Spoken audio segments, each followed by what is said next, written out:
That'll be fun.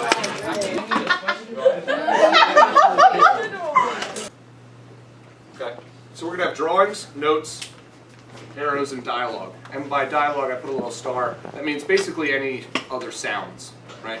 And those are both going to be written, but they're going to be written slightly differently. Whereas one is your notes that tells you what kind of a shot we're looking at, and the other one is the notes that are the actual dialogue.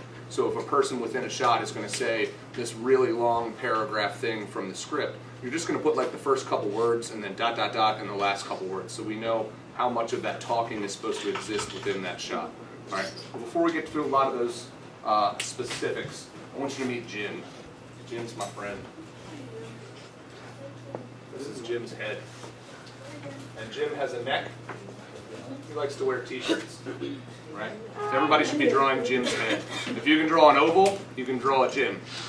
Okay? If you can make an X, you can draw Jim's face. And the great thing about Jim's face is Jim's face can look anywhere that you want it to. And even if you're like, I can't draw, you can draw Jim and you can make him look up by simply doing this. Okay? You can make Jim look down by doing that. Okay? And if you can draw parentheses, you can draw Jim looking up and down, right? Or you can make Jim look the other way. Now he's looking at me. What are you doing to my face, man? Right? So Jim's looking down. He looks to me like he's actually looking at the paper towel like, please don't erase me. Right? All right, so I'm going to make Jim look straight ahead because it looks weird. All right. He's going to look straight-ish, slightly off camera. Something. What's that? How many boxes do you guys draw? We're going to do 6 total boxes for our 6 basic shots. Right? But first, we're going to, somewhere off to the side of the box, I want you to draw Jim. All right, if you already drew Jim inside a box, that's fine, because we're going to use him for each box to tell you how much of Jim goes in the box. Okay? So let's draw the rest of Jim. Jim's got shoulders. Again, like Princey's, just tilted sideways. Usually I'll put Jim in short sleeves. Doesn't have to be. But we're just going to draw Jim straight up and down like he's just standing there all boring like, right? Right? Eventually, once you can do this, if you're not comfortable drawing, you'll be able to move Jim around. And I'll show you how to do that. The best way to move Jim around is to remember that he has shoulders, right? And that they are separate from his body. And his body's just a rectangle with the top missing.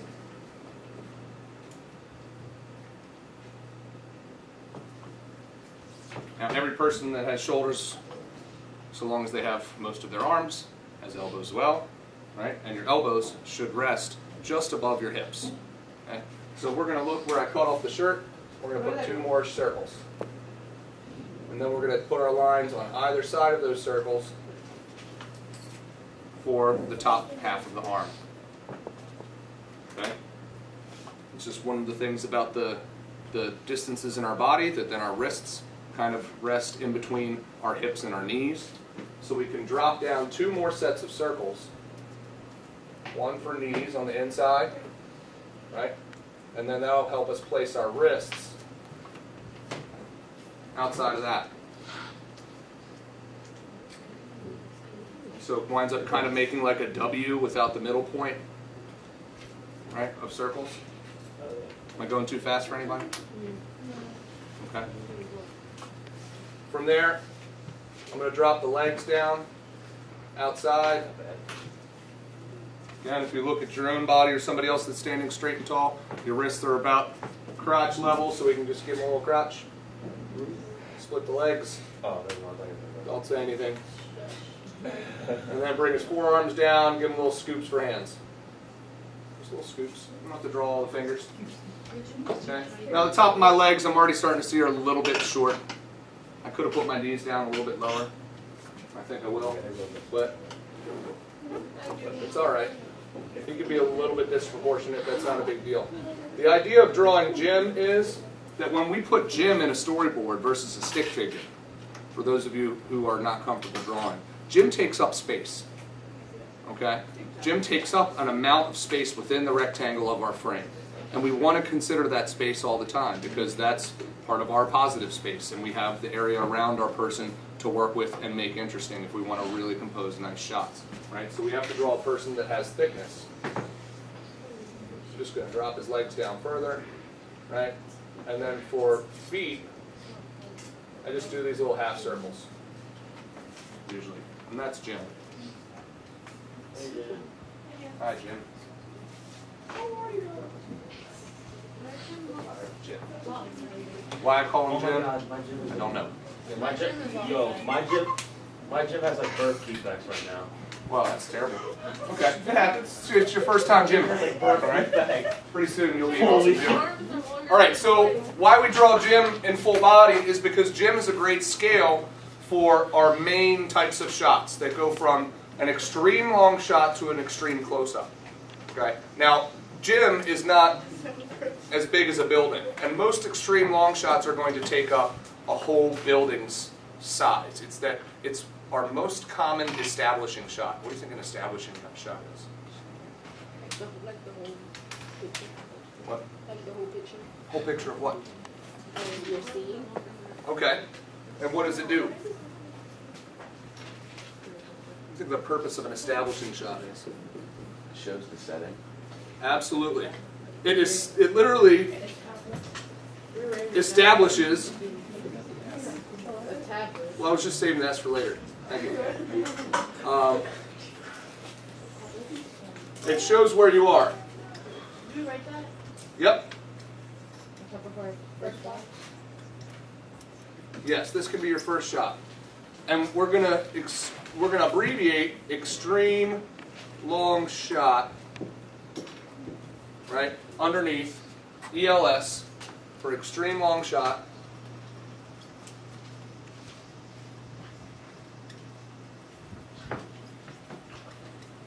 Because that shows where you are, and if you do that from a long, long ways away, you can see the whole place, right? So this is your most common establishing shot. It's not the only kind of establishing shot because you can establish many things. You can have a tight close-up of rain dripping in puddles, and what are you establishing? That it's raining, right? Or maybe that you're in Seattle, okay?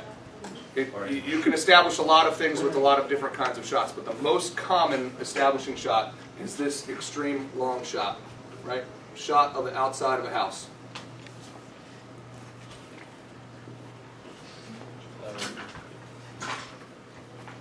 Right, maybe it's got a front door, a couple windows, maybe a carport on the side or something like that.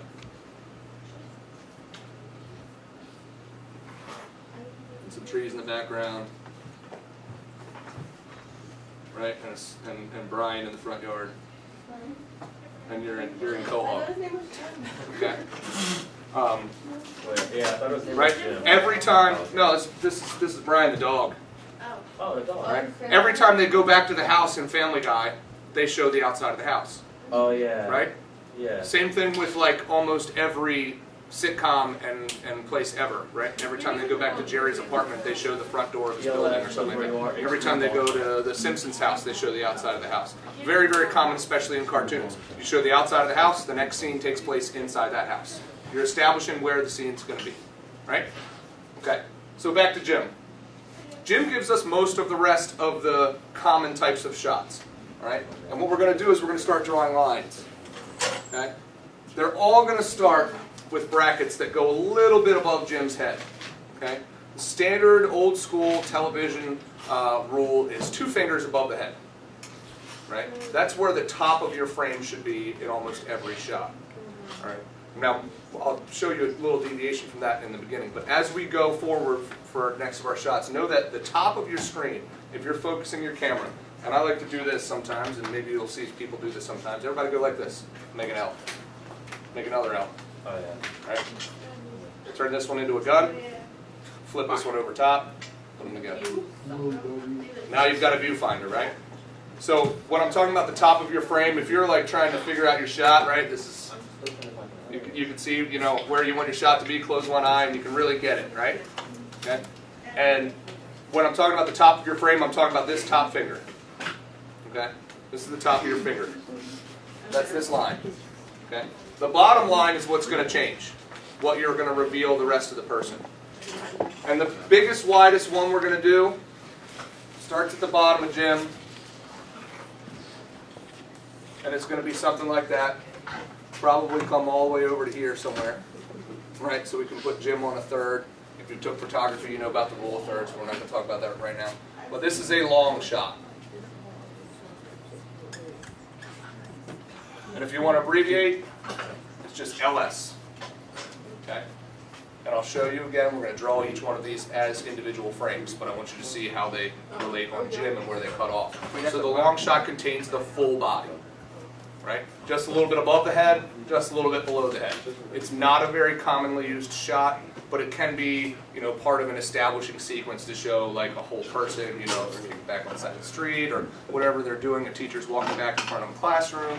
If you want to see the whole person, or it's done a lot for walking shots and stuff like that, right? That's called a long shot. The idea is that you're a little bit above and a little bit below, and you've got the whole person in there. All right. The next one in from there, still from the top, we're going to drop in, coming up above the knees, somewhere around the hands, right? This is called a medium shot.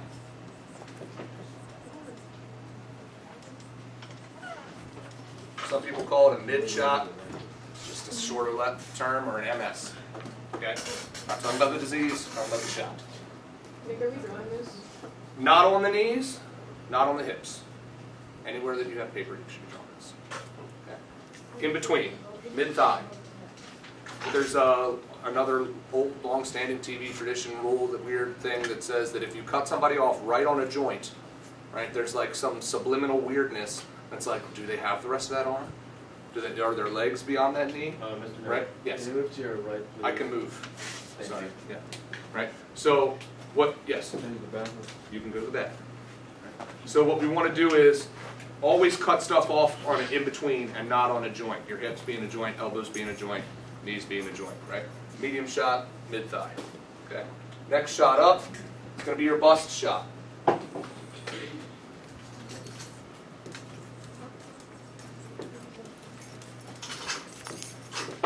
Who knows what a bust is? Your chest. Right, it's another word for your chest. Ladies, boobs, yeah. Yes. What's a bust in sculpture? Is that what you're going to say? No? Who knows what a bust is in sculpture? Like, It's not from like here up. Yeah, it's just nipples up, right? Usually they'll come from here and they'll scoop out to the shoulders, and it'll be this thing on a pedestal of sculpture of somebody's head. Yeah. So it's from the chest up. Yes. Yep. Right here up. Yes.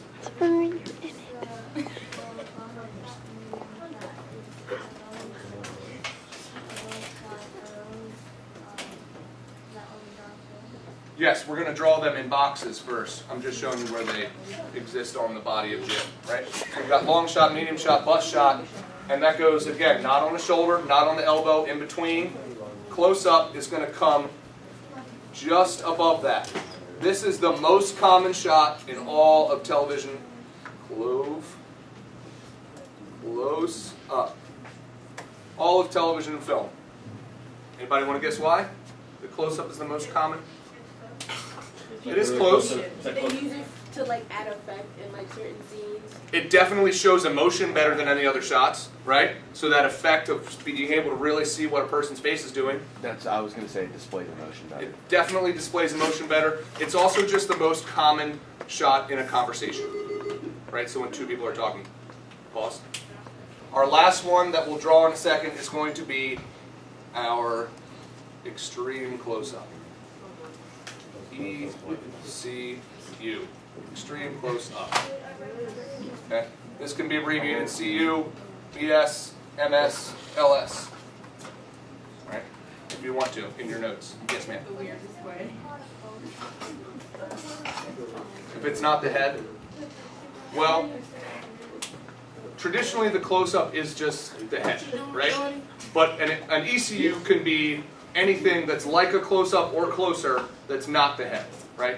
Definitely an ECU could be a shot of a hand. In the instance of our running scared, the one that gets used most common is somebody's hand trying that doorknob, right? Just the hand and the doorknob and finding it locked. Okay? I haven't seen anybody's that did that yet, but if you did, you hit the nail on the head of doing, you know, one of the things that people most often try to do to switch up their composition. So an ECU is anything closer than a close-up that focuses in on one thing. It could go all the way in on just the eyes, being shifty, right? It could go in on a hand drumming fingers on a desk, being showing nervousness. You know, it could be a tear, right? Good thing. You could see an ear twitch to see somebody hear something. And a lot of these are kind of like hokey and obvious, but if you start there, then you'll get into the more subtle kinds of things that are like the art of acting and film and stuff like that, right? So underneath of each one, I'm going to label them. We've got our LS, MS, BS, CU, and ECU. ECU. Extreme Championship. Extreme Closeup. LS. What that's going to look like, we draw the whole gym. Alright, again, I'll mention the rule of thirds just for fun. It's not the be-all and the end-all, but it's a good place to start if you don't know anything about anything with photographic composition. It's nice to put things on a third line, especially if somebody's moving. So I'm going to draw Jim like he's running, and then, oh, I already screwed Jim up a little bit. Put him too far down. A little bit, just a hair. Alright, put Jim's neck in here. And if I want to draw somebody moving or in motion, I'm going to put in all of their joints first. I think it's just easier to connect them up and draw somebody, knowing that your bones don't bend, but your joints do. So if you place the joints in the right place, and you think about it, or you have somebody pose for you, it can be a little bit easier to try to draw stuff. So I'm going to put a shoulder, elbow, wrist, hip, knee, ankle. And then I'm going to put another knee, another ankle back here. Oh, I get what you're doing. All right. We're just going to do connect the dots from there. All right. So from the shoulder, I'm going to go down, make the body, and the upper arm. From the hip, I'll do one leg going this way, and the other leg going straight down. And this wrist is going up, this leg is going down, this leg is going back. And all of a sudden, Jim is running. He just needs a hand. What? That's like crazy. Maybe an arm that's bent back this way. Foot. Foot. Okay? Again, it's like a stick figure, but it's just a thick stick figure because Jim takes up space. Okay? Not as important here as when we get further down the line, but good to establish that habit of having your storyboard person take up space. One of the things I mentioned earlier, arrows. When you have someone running, it's a good idea to do an arrow, right? That shows them, obviously he's moving this way, right? Because he's kind of facing that way. We've also put him on this third line on the side because we want to give him space to move forward. We want to see where he's going, not where he's come from. Okay? But we can also add in another arrow. And I use a double arrow.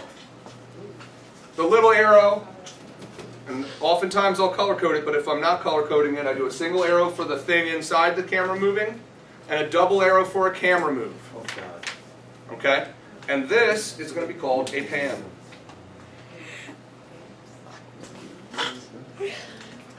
We'll get more into camera movements later, but essentially a pan is when your camera stands still and moves left to right or right to left. In most cases, not both. One way, right? Or the other. So we're going to have a pan right. Long shot with a pan right. Okay. Moving on to our medium shot. Where's Jim cut off on the medium shot? It's lower, middle thigh. Middle thigh. Right, so what I'm going to do is I'm going to keep them on the same side of the lower thirds, or of the rule of thirds, sorry. Lower thirds, a whole different thing. And I'm going to draw his hips above the bottom first. And then to help me get my proportions right, I'm going to put his head in. Okay, so I think there's my head, there's my hips. I'm going to need shoulders here, here. I need my elbows to be above my hips. I need my wrists to be below my hips. Okay? So I can drop a neck, put it on his t-shirt. Jim gained some weight. Why did you gain weight? Got a little paunch. What are you doing? Because he likes Fritos, okay? Burritos.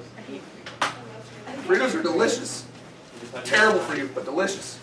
Right? And here's where we can start establishing which way Jim's looking. The plane, the plane! See how Jim's looking up? How do you gain weight? Bruh. Bruh. That's his headline? Yo. The aliens are coming. Okay? The guy looks like he's too big and his shirt's too small. It does. Looks like his stomach is popping out. It kind of is. Right? He's doing the fat man. He's on a trailer park, he's had too many Twinkies, and the aliens are coming for him. Okay? Now in this camera, this might be a great one, especially if somebody's looking up. It's great to reveal that looking up, right? So maybe the camera shot is going to start on his feet, or on the ground even, like looking straight down, and tilt up to him, and see him looking up. Is he looking forward, or is he looking up? He's looking straight and up. Oh, okay. His headline. Right? If we were to draw a double arrow line on either side of Jim, like this, make it look like a house, right? It's not a house, and we can make sure we know it's not a house by drawing it all the way outside of the box. All right, this is going to be a tilt up.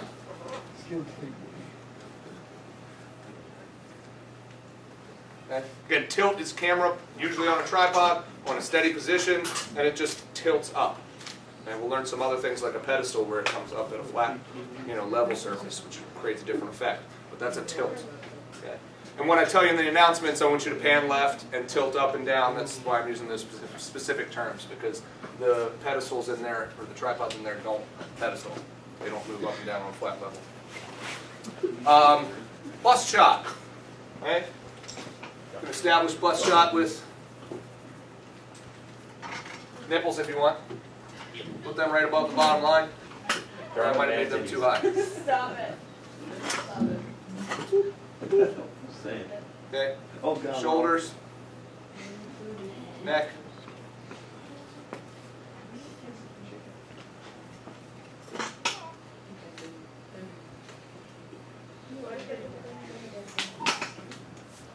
And Jim's going to look over this way. I'm going to give Jim some hair in this one just for fun. And here. Right? If you want to get that specific, that's not that hard. A little Charlie Brown hair, you know what I mean? Not Charlie Brown, but that's kind of like the Peanuts kind of hair. A little football on top of your head. Right? Jim's definitely looking this way, right? Okay? Same thing with running. We want to give look space. If somebody's looking to the side, we want to put them on that opposite side. He's looking this way, we want to put him centered on this side. Right? And we want to put his eyes on that line. From here in, generally, this top third is known as the eye line. Okay? We don't put eyes in the middle, ever, of the height. Right? We put them 2/3 of the way up. Puts your head closer to the top, limits that room. Remember, we're looking for about 2 fingers worth of space at all distances above the head. It keeps your head up there, but it also just establishes that kind of thing. Your eyes are near the top of your body, and when we're having a conversation, your eyes are up here, right? Your eyes aren't down here, hopefully. Check me out. Good. Your eyes are up here, so your eyes should be up here in the shot. It's just more comfortable. It looks like it's a mug Okay. shot. You'll never see a shot where a person's eyes are down here unless like you're trying to see something attacking them from above, way off in the distance. Right? So from the bust shot, we have the close-up, which is just going to be shoulders. Okay. This one will sometimes get centered. Okay. Bruce had a little bit too small. In this case, I have Jim looking right at the camera and centered. Where do we use this shot? Interviews. Well, like, Camera 2, exactly. Interviews, sometimes. Interviews are more going to be like this. Oh, yeah, never. Right? Camera 2 does this. This shot is called a direct appeal.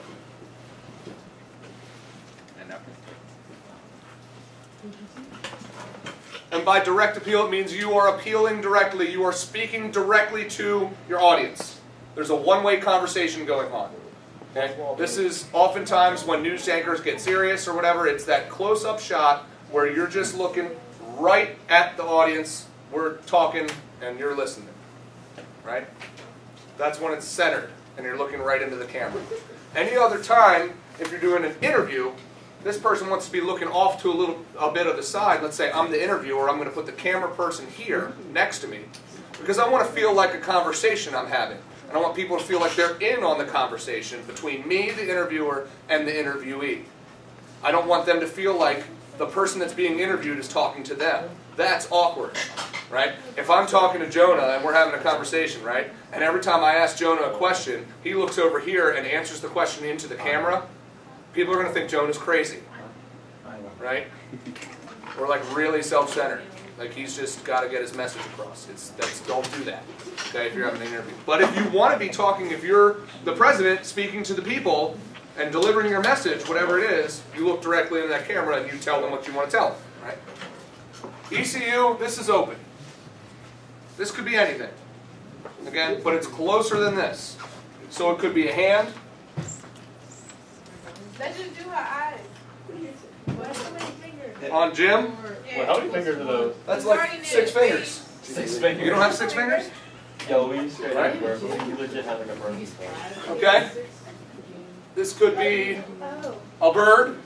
You know, it could be the leaves in the tree blowing.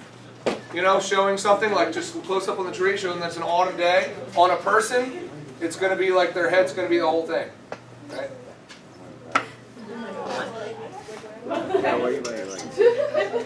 Okay, so anything that's that close is an ECU. Do we have to draw something like that? No, you draw whatever you want, so long as you bring it in here. Like, Notice, however, though, still, There's like my far eyes beyond all the my way across. I artistic- take this line all the way across, and my eyes are on my eye line in all these Oh shots. my god, that's like crazy because it's like bright. You're in the way. What? It's like Listen, crazy. you're in the way, yeah. Wow. That I took the eye line all the way across? I've Hold done on, this I'll for do this 10 years. so You're really smart. You're really It's not smart, it's just habit. Right? So this would be centered. This is also centered. You could do it off to one side. You can get even closer and just do like the shot of an eye. Right? This shot could be that close. You've got your nose over here and here's your eyebrow. Right? That'd be like an extreme, extreme close-up. Here's my ear.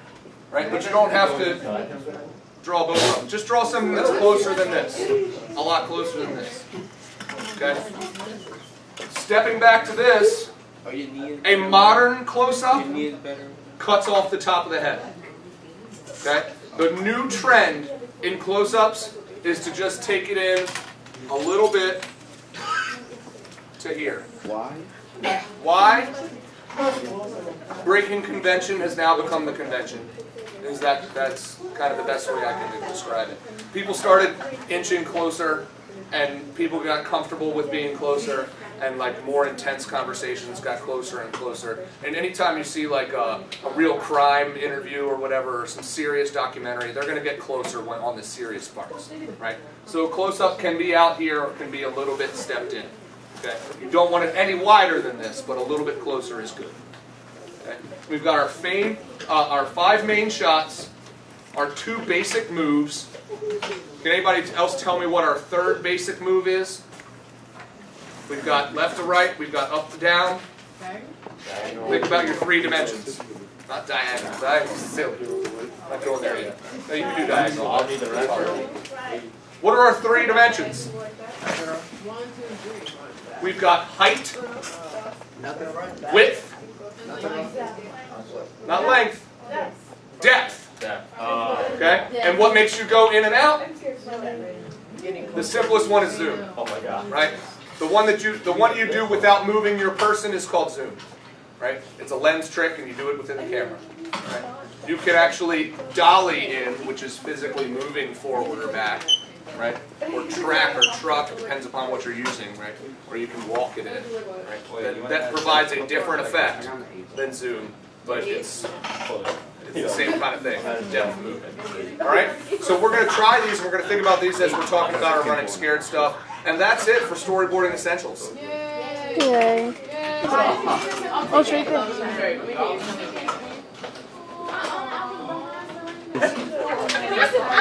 Looks good. Looks good. Thank you. Got some notes. Yeah, she got notes.